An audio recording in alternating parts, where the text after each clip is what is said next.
Oi, eu sou Aisner Maltês, jovem cristão, e hoje eu quero falar para você que já foi ferido em nome de Jesus. Ou você que segrega outros em nome da religião, ou em nome do que você acha que é santidade. Lucas, capítulo 17, do 11 em diante, vai contar a história de Jesus indo para Jerusalém mais uma vez. Ele queria chegar próximo da Páscoa e ele sabia que nos dias seguintes ele seria crucificado. Para isso, ele calculou o ritmo da sua viagem. Depois de 3 anos de ministério, a popularidade de Jesus já era tão grande e já tinha feito tantos milagres, feito várias mensagens, que uma multidão seguia. Mas a despeito disso, religiosos se mesclavam naquela multidão e queriam especular quais seriam os próximos passos para derrubar Jesus. Como de costume, Jesus escolhe passar por Samaria. Aquela região era infestada de gente considerada impura por judeus. Os samaritanos eram duplamente impuros. Primeiro, porque a etnia deles se misturou com outros povos. E segundo, porque eles casavam-se com estrangeiros. Além disso, a religião deles também se misturou com a dos povos vizinhos. Eles eram filhos de Abraão, mas sujaram-se com outras culturas, adoravam outros deuses e frequentavam outra igreja. Os judeus nunca passavam por Samaria. Acontece que a rota direta entre a Judéia e a Galileia passava necessariamente por Samaria.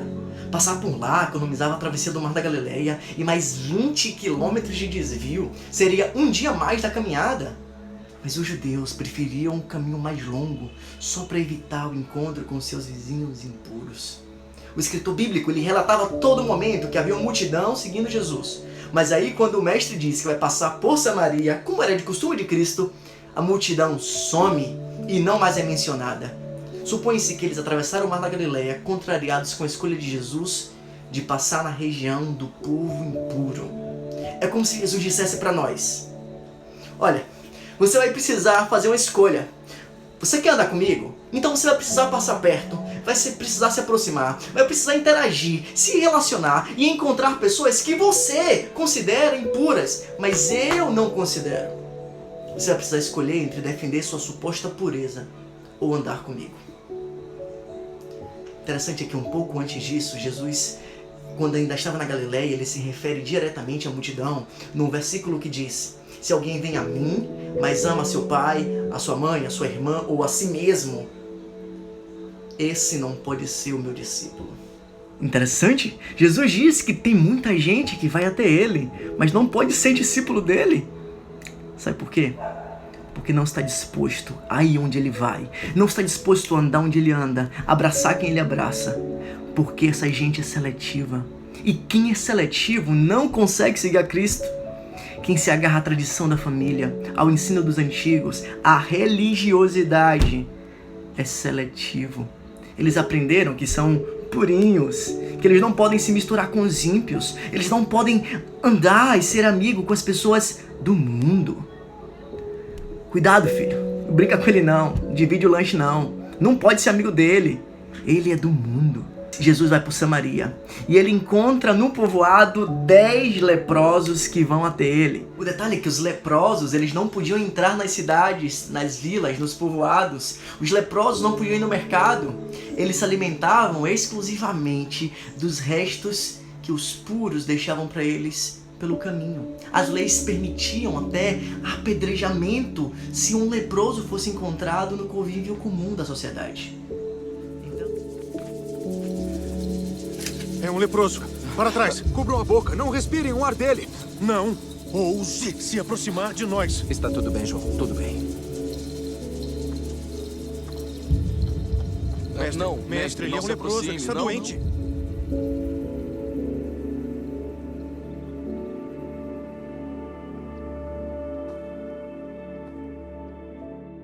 Então, quando se lê que Jesus passava num povoado e se encontra com 10 leprosos, só existem 2 possibilidades.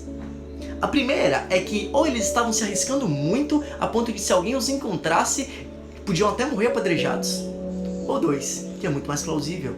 Jesus não só estava passando por Samaria, que era um povoado impuro, mas Jesus estava indo para um povoado, para uma vila inteira de leprosos. Lugar impuro. Gente impura e o Cristo ali. Uma sociedade que segrega puros de impuros. Os impuros só podem contar com outros impuros. Quem são os puros então? Simples, os puros são aqueles que os impuros sabem que não podem contar. Mas Jesus entra nesse povoado e aqueles homens ficam sabendo, se enchem de esperança. O detalhe é que ensinaram a eles que Jesus é um homem santo, que Jesus é um homem puro. E eles têm medo de se aproximar do mestre. E de longe eles gritam por cura. Dentre os 10, o texto diz que tinha um nativo, um que era de Samaria, duplamente impuro, impuro porque era samaritano e sujo também porque era leproso. Sorte que naquele povoado essa distinção de origem caiu por terra. Todo mundo era impuro porque era leproso. Então não tinha isso de judeu e samaritano até ali. Eu fico imaginando como seria um judeu pegando lepra. Ele é expulso de sua casa, de sua cidade, de sua sinagoga, do culto, do grupo de louvor, do grupo de jovens. E ele encontra abrigo entre os samaritanos leprosos. Eu fico imaginando uma adolescente que engravida, julgada por todos de sua comunidade religiosa, até que a culpa e a vergonha levam a não mais frequentar aquele lugar porque ela agora é uma impura, uma pecadora. Eu fico imaginando um jovem que resolve assumir sua orientação homossexual e sendo fuzilado de olhares maus na sua igreja porque o julgam impuro.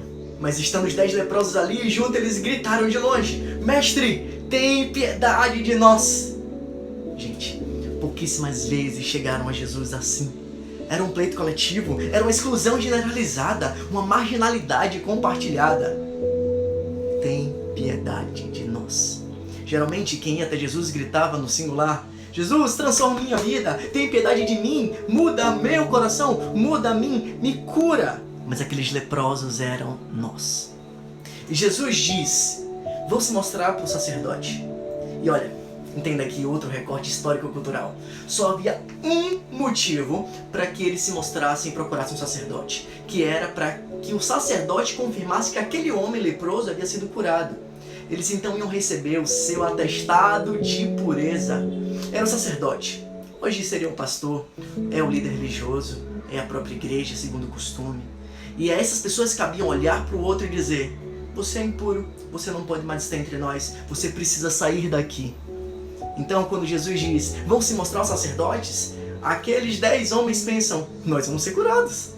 Ou ele não mandaria a gente para o sacerdote porque ele vai nos dar um atestado de pureza. Aqueles homens se enchem de fé e vão, e o texto diz que no caminho eles foram purificados. Vá, se apresente ao sacerdote, para que ele veja que está purificado. Faça a oferta adequada no templo como Moisés ordenou. E siga seu caminho.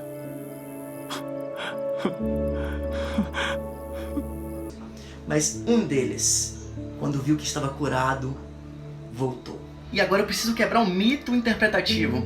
A gente sempre pensa que estava todo mundo junto, né? Não, não estava todo mundo junto nesse momento.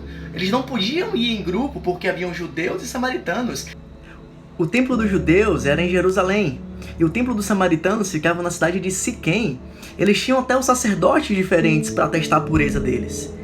Às vezes a gente pensa, né, que eles estavam todos juntos e começaram um debate, uma discussão, e aí a gente volta ou não volta, mas Jesus mandou a gente ir pro sacerdote, e um diz assim: não, eu vou voltar, é justo que eu volte, eu tenho que agradecer. Mas não, o samaritano seguia sozinho, por uma estrada diferente. E quando ele vê que ele está curado, ele volta. Ele vem correndo, louvando a Deus em voz alta. Ele se joga aos pés de Jesus e agradece.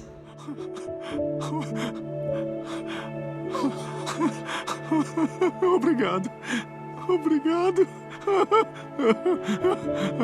Eu sabia. Eu sabia. Eu sabia. Perceba. Primeiro ele considerou que louvar a Deus, agradecer a Deus, era mais importante do que receber um atestado de pureza do pastor, da sociedade, da igreja dele. Segundo, ele entendeu que louvar a Deus, agradecer a Deus, não era sinônimo de ir ao templo. Ele não precisava ir ao templo para se encontrar com Deus, que o havia curado. Mas sobretudo, ele volta porque não teve medo de voltar para onde estavam os impuros. Sim, Jesus ainda estava no vilarejo dos impuros, dos outros leprosos. E naquele momento, enquanto os outros 9 leprosos pensavam sobre a mesma mentalidade de quem um dia o segregou, aquele samaritano curado pensou: o quê? Não é possível? Quem me curou não teve medo de me encontrar entre os impuros? Eu preciso voltar, agradecer a ele, jogado aos pés dele, anunciar a grandeza do amor e contar do poder da graça de Deus. Ele chega até Jesus e o mestre pergunta: Ué, peraí, não entendo, não eram 10? Onde estão os outros 9? Só você voltou, estrangeiro? Cadê os judeus? Cadê aqueles que consideravam os samaritanos impuros? Jesus olha para aquele homem que está nos seus pés e diz as palavras mais significativas de toda essa história. Ele diz: levanta, a tua fé te salvou. Mas como assim? A cura da lepra não tinha sido dada na estrada? A sua fé te salvou. Essa última frase de Jesus eu fiquei pensando por horas. E a fé daquele samaritano o salvou, mas o salvou de quê? No que foi que a fé daquele homem foi diferente da fé dos outros 9 que curou eles da lepra? Sabe, eu demorei algum tempo para entender o que Jesus realmente disse ali, o que realmente aconteceu naquele dia. Não era para ir até o sumo sacerdote? Talvez eu não tenha até entendido que naquele dia haviam 2 milagres sendo operados. Jesus curou os 10 da doença do corpo, mas somente a fé de um foi capaz de aceitar a cura da alma. O samaritano foi salvo do maior desejo da vida dele. Ele foi salvo do desejo de tentar adequar-se às invenções de santidade e de pureza. O maior anseio do coração daquele leproso era ter a sua reintegração social. Ele daria tudo para ser recebido de novo na comunidade dos puros, dos aprovados. É tanto que quando Jesus diz vai, se apresenta ao sacerdote, ele vai. Mas no meio do caminho, ele cai em si. E ele percebe que teve um homem que se aproximou dele. Um homem que entrou no povoado dele sem ter medo. E um homem não se importou com os valores de pureza que aquela sociedade entendia como importante. Ele entendeu que ele não precisava de um diplominha de purinho da igreja. Que ele não precisava aparentar ser, mas ser de verdade no seu íntimo. Que era irrelevante ele estar no grupo de louvor, no grupo dos jovens, no grupo de não sei o quê, e ter cargos e importâncias no microsistema religioso. Ele entendeu que era mais importante se encontrar com Jesus. Impressionante nessa história é que aquele homem se encontra com Jesus em grupo. Mas é quando ele está andando sozinho que ele de fato entende quem é Jesus. O nome disso é graça. Sabe, Jesus te pergunta hoje: filho, quem são essas pessoas que vão fazer com que você ande uma parte do caminho longe de mim, filho? Filho, quem são essas pessoas que eu quero abraçar, mas você diz pra mim: não, Jesus, peraí, eles são impuros, então enquanto você abraça eles lá, eu te espero aqui, sabe? E aí quando o Senhor voltar, Jesus, eu encontro com você de novo, é porque eu preciso me manter puro, eu preciso me manter longe dos pecadores, sabe? Mestre, desculpa, mas eles são do mundo e eu sou santo. Olha, se existem pessoas que você considera impuras, se existe gente que você pensa que dá um abraço, que demonstrar amor por elas, que as ajudar, pode manchar sua reputação de puro, sua reputação de bom cristão. Com essa história, era como se Jesus dissesse pra você, pra mim, o seguinte: então, filho, vem cá, senta aqui, vem, vamos começar. É o seguinte, filho, se você tiver só um nome de alguém que você considere que é indigno, que é impuro, e você diz que anda comigo, filho, você não é meu discípulo coisa nenhuma. Você é só multidão. Filho, você está andando comigo por causa de milagre, porque quer participação da revolução, do evangelho, porque você tem um senso de pertencimento legal aqui. Mas, filho, você não é meu discípulo, filho. Você não quer ser como eu sou, sabe? Mas a boa notícia dessa história é Jesus. Ele diz: vem. Sabe, não importa se você é o maior religioso ou o maior excluído. Jesus te diz: vem. Eu quero te apresentar a graça, eu quero te ensinar a amar como eu amo. Eu não quero te ter como multidão, mas eu quero te ter como meu discípulo. A graça livre de Deus, escreve Karl Barth, é um amor espontâneo e motivado. Não há em nós nenhuma qualidade merecedora do amor que venha motivar Deus a nos amar. Deus ama até mesmo os impuros, até os inimigos da religião. Então, se você está pensando que você precisa ser puro para se chegar até Jesus, então você ainda não entendeu a graça, amigo. Sequer precisamos nos arrepender dos nossos pecados para depois ir até Jesus. Ele vem até você e a entrada de Cristo em sua vida que promove as mudanças. A única parte humana no drama da salvação é corresponder à iniciativa divina de te salvar.